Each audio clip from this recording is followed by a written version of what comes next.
the villain. And the villain is the architect who comes up with the strategy to get extremists into power. And in India, the prime candidate for this villain role is a man called Lal Krishnan Advani.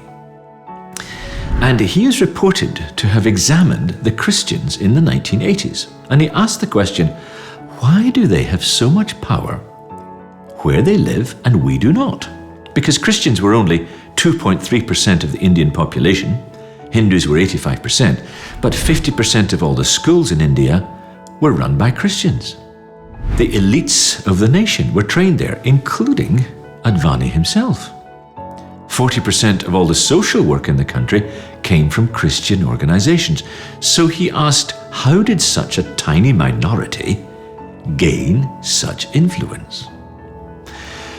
And Advani is said to have concluded, rather surprisingly, that it was because the Christians were one.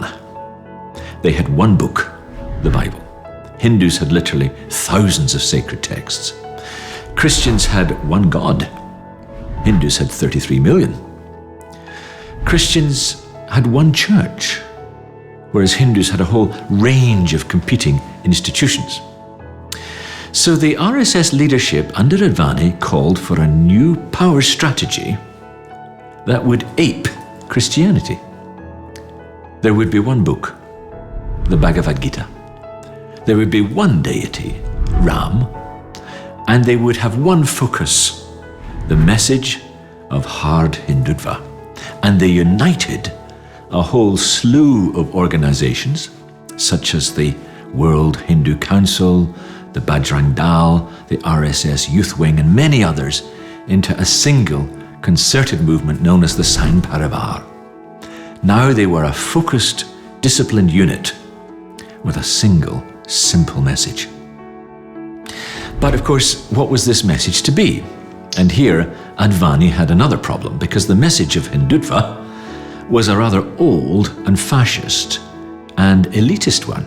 It was a nationalist ideology spawned on the founding of the RSS way back in 1924. And it held that India could only be free and prosperous only when its entire culture reverted to the pre-Western days of original Hinduism. This was very dubious stuff, and it wasn't likely to get people into power. So what did they do? How did they repackage the message